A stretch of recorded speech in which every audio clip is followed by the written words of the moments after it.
All right, so next up is going to be the back of the car. The fronts went pretty smoothly. So the rear is definitely going to be more work. Now, I've never replaced a Cayman suspension before, installed coilovers or shocks or anything like that, and I've never really worked on modern Porsches like this. I've done work on my BMWs that I've owned. I've done suspensions, installed coilovers and whatnot, so I'm, have some experience regarding installing suspensions, but have never done this. So went online, and on the rear, looks like the easiest way to do the installation is going to be to disconnect the axle from the differential, and then disconnect all the suspension pickup points that I can get to that are easy, here and wherever. And then you can take out the entire assembly and install the coilover on it out of the car.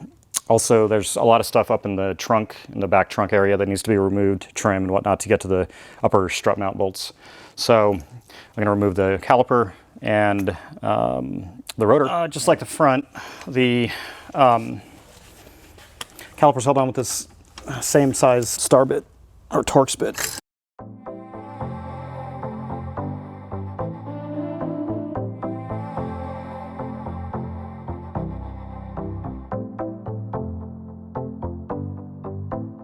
Okay, so the rear sway bar link is held on just like the front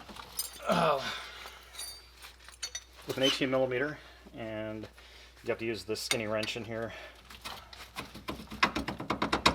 The link pulls out nice and easy. So I'm going to disconnect the axle, and I'm going to disconnect arm here that goes from the lower control arm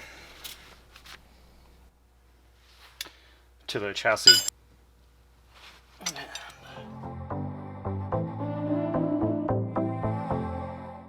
Now these are the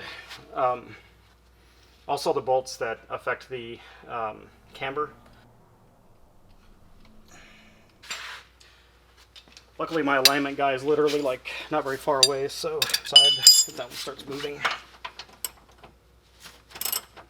Okay, so I got the inner bolt for this arm here, and these are also your camber adjustment bolts, so I'll try to get that back on there as near to the right setting and then drive it straight to the alignment shop, which is not very far from here. So that's now loose. This is like the knuckle busting part of the job. In there, it didn't want to come out. Okay, so now all I have to disconnect is the axles. All right, so you can see the wrench in there. That's what I'm using to remove the axle bolts, and they're actually not too bad. I was able to loosen it with that normal standard 1/2-inch ratchet. I put 2 lug nuts in here, and then I have a brace here so that when I rotate the axle, it stops against these 2 here. So the axle nuts are not on there with that much torque. So what I'm going to do is loosen them all, and then use a drill, the driver, to get them out. And use a bunch of long extensions just to get in there. Since it's loosened now, it'll come right out. There's the axle bolt. So with the axle removed, we can pull this whole thing out. I hope the emergency brake is going to come with, oh yeah, there's plenty of play in the e-brake. So I think that what we're going to do is just drop it down right here. I'm not going to remove the entire thing out of the car because otherwise I have to take the e-brake off, and I do not want to have to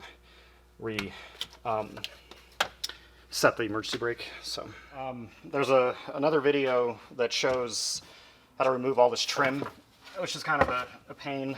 And these upper ones are 13mm, just like the front. Okay, so you can see that the shock right here is starting to come out of the upright here.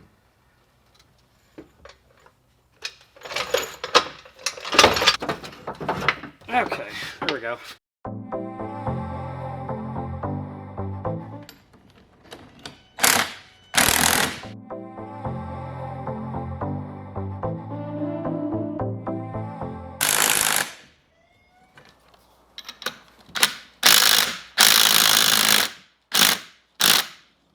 Alright, so this is the old strut assembly here with the top hat removed, or the upper strut mount.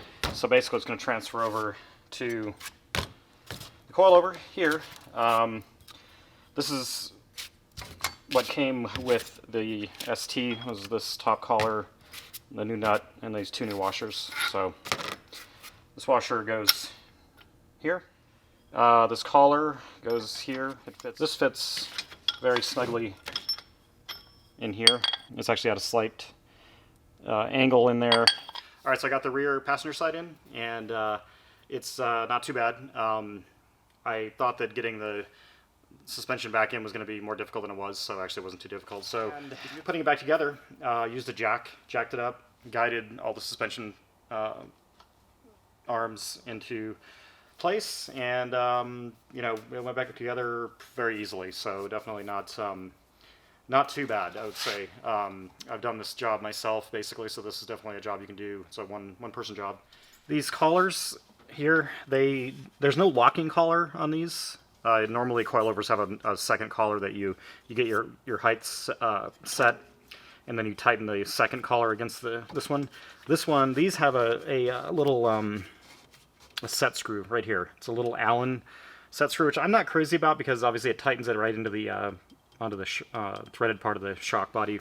I mean, I guess it's not that big of a deal, but I'm just going to lightly tighten those down. So I'm going to set my ride height. I need to do a little bit of research as far as that's concerned, and then get the car aligned, and then I can see how they perform on the street.